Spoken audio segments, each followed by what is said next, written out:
Fraksi Partai Aceh secara umum sepakat dengan Badan Anggaran DPR Aceh terkait Nota Keuangan Rancangan Kanun Aceh tentang perubahan anggaran pendapatan dan belanja Aceh pada tahun anggaran 2022. Dalam penyampaian pendapat akhirnya, fraksi Partai Aceh juga menerima rakan perubahan APBA 2022 yang ditetapkan menjadi kanun.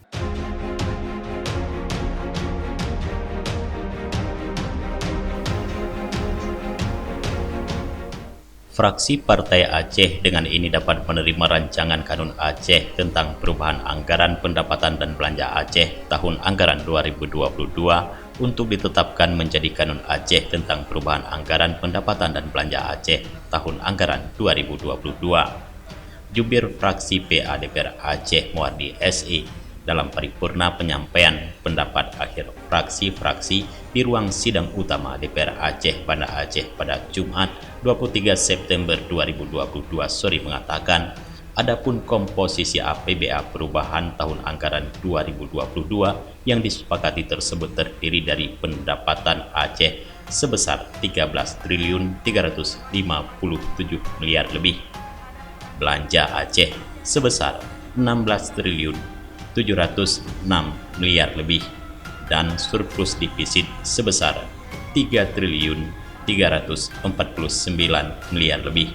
Sementara jumlah pembiayaan dalam komposisi APBA perubahan tahun anggaran 2022 yang disepakati tersebut terdiri dari penerimaan sebesar 3 triliun 900 miliar 177 juta lebih, pengeluaran sebesar 585 miliar lebih. Sementara pembiayaan neto sebesar 3 triliun 349 miliar lebih dan sisa lebih penggunaan anggaran sebesar 0 rupiah. Selain menyepakati rakan perubahan APBA 2022 untuk ditetapkan menjadi kanun, fraksi Partai Aceh turut menyampaikan beberapa hal yang diharapkan menjadi perhatian penjabat Gubernur Aceh dalam menjalankan roda pemerintahannya ke depan. Salah satunya adalah meminta PJ Gubernur Aceh untuk menghindari keterlambatan bayar kepada pihak ketiga yang telah selesai melaksanakan pekerjaannya untuk anggaran tahun 2022, sehingga tidak membebani anggaran pendapatan dan belanja Aceh tahun anggaran 2023 nantinya. Fraksi Partai Aceh juga meminta pemerintah Aceh untuk menyiapkan soft skill kepada pemuda Aceh, khususnya pengangguran yang siap menghadapi dunia kerja baik di Aceh nasional maupun internasional. Menurut fraksi Partai Aceh, hal tersebut menjadi penting sebagai upaya mengurangi pengangguran di Aceh.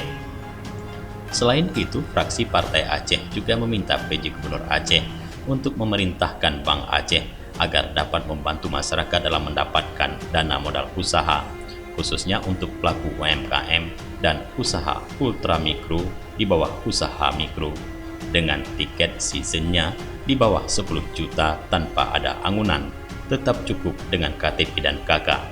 Fraksi Partai Aceh juga meminta pemerintah Aceh untuk memikirkan nasib tenaga kontrak honorer yang kemungkinan sebahagiannya akan kehilangan kesempatan kerja. Terancamnya nasib seluruh tenaga kontrak adapun honorer ini disebabkan adanya kebijakan nasional berdasarkan Undang-Undang Nomor 5 Tahun 2014 tentang Aparatur Sipil Negara dan Surat Edaran Menpan tentang pendataan non-ASN di lingkungan pemerintah Aceh. Dari Banda Aceh, Tim Liputan Aceh TV melaporkan.